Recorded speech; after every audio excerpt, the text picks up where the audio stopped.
Implementa BIM para lograr una mayor rentabilidad en tus proyectos. Soy María José de Tesanos, CEO de MDT Arquitectura, y te doy la bienvenida al podcast de BIM Online. Estoy aquí para compartir contigo mis conocimientos y experiencia trabajando en proyectos con BIM para que puedas tomar acción y avanzar en el proceso de implementar BIM, que traerá más eficiencia y productividad a tus proyectos.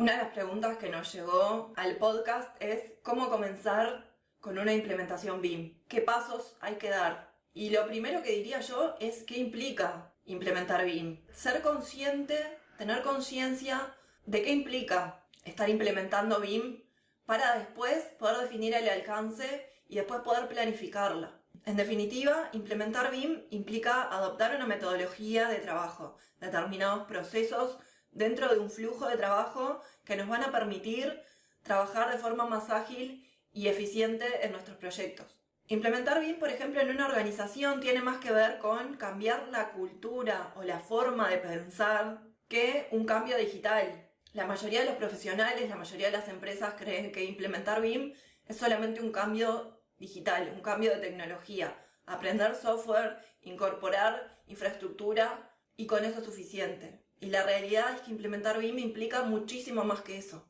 Por eso también es que tantas empresas después tienen malas experiencias o se quedan a medias en el proceso de implementación sin lograr esos resultados que estaban esperando. Hay una serie de pasos que son necesarios primero para poder definir esa implementación BIM. Lo primero, como te decía, es saber que vas a tener que adoptar una metodología de trabajo que implica planificar y gestionar los proyectos y la información en los proyectos para acoplar entonces este procedimiento a los procesos de trabajo que venís desarrollando.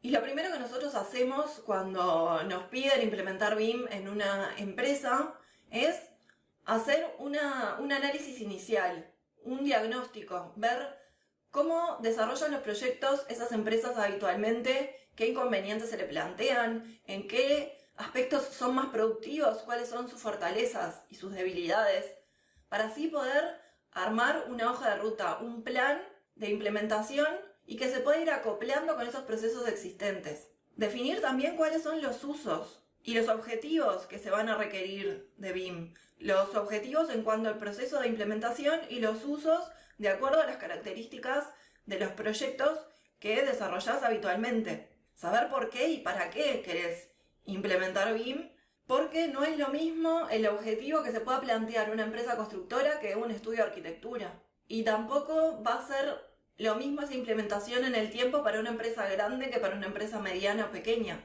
Por eso, conociendo todos estos puntos en una primera instancia, teniendo este análisis, es que nos permite trazar esa hoja de ruta y hacer un plan que sea viable en el tiempo y sostenible. ¿Y cómo acoplar entonces estas necesidades a las características de los proyectos que desarrollas habitualmente o las características de los proyectos de tus clientes, para que resulte justamente un proceso de trabajo que sea productivo? También hay que tener en cuenta que vas a pasar de trabajar en un proceso que es más bien aislado, que es más bien parcial, a trabajar en un ecosistema colaborativo, de intercambio de información, de conexión con distintos profesionales, tanto dentro de tu equipo como fuera.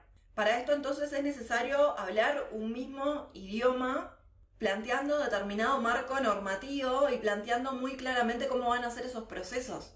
Pero ¿cómo yo puedo hablar de un proceso con una empresa externa si yo a la interna de mi equipo, de mi empresa, no tengo planteado un proceso claro, una metodología clara para el conocimiento de la información del proyecto, para el intercambio de información de ese proyecto?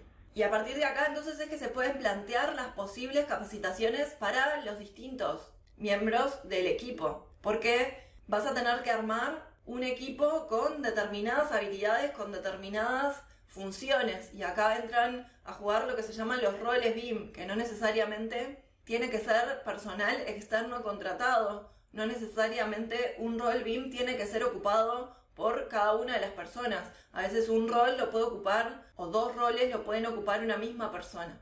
Pero sí es necesario conocer qué características y qué responsabilidades le van a corresponder a cada uno y esto está muy ligado también a las decisiones que tengan que tomar con respecto al proyecto. Y entonces sí, a partir de allí, conocer qué herramientas de todas las que hay disponibles en el mercado es la más adecuada para cada uno en el equipo, para cada miembro del equipo, de acuerdo, como te decía, a las características de los proyectos que desarrollas habitualmente. No es lo mismo las herramientas que pueda requerir una empresa constructora que las herramientas que va a requerir un estudio de arquitectura. Un estudio de arquitectura genera información del proyecto. Sin embargo, una empresa constructora seguramente le toque solamente gestionarla. Y para eso las herramientas son distintas. Una herramienta como Revit es una herramienta de generación de información, pero para gestionar la información hay otras herramientas más avanzadas. Por ejemplo, para planificar las distintas etapas del proceso de construcción, puedes usar una herramienta como Syncro que te permite hacer diagramas con flujos de trabajo, conociendo los cuellos de botella en el proceso constructivo asociada a las distintas partes de ese modelo BIM. Y también saber que la capacitación que va a necesitar un modelador BIM no es la misma que la capacitación que va a necesitar el BIM Manager o el director BIM o el gerente de esa empresa. El gerente de la empresa seguramente no va a modelar, pero sí va a tener que tomar determinadas decisiones estratégicas con respecto a los equipos de trabajo. Va a tener que adquirir determinadas habilidades o determinados conocimientos básicos en qué es lo que se va a implementar y cómo se va a implementar, sabiendo que detrás de eso está la ventaja clara de mejorar un modelo de negocio.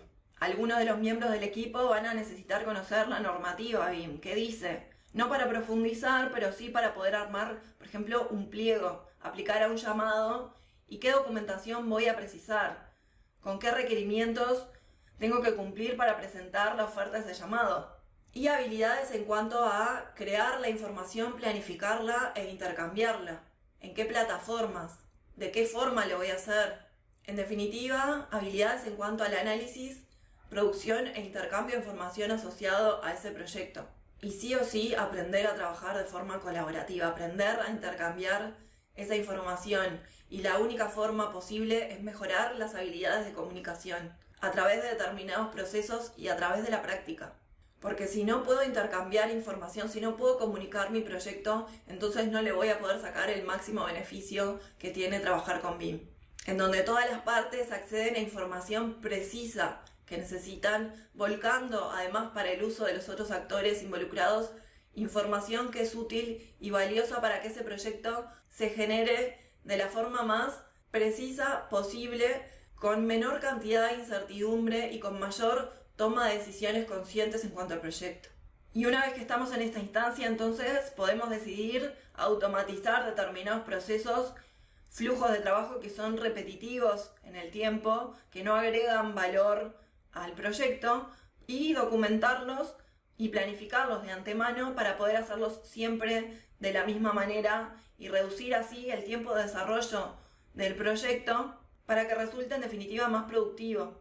Conocer también requerimientos para intercambiar mi modelo, requerimientos de calidad que se tienen que cumplir para que ese modelo esté en condiciones de ser intercambiado y comunicado, para que quien reciba la información lo haga de forma correcta. Y por último y no menor, medir los resultados.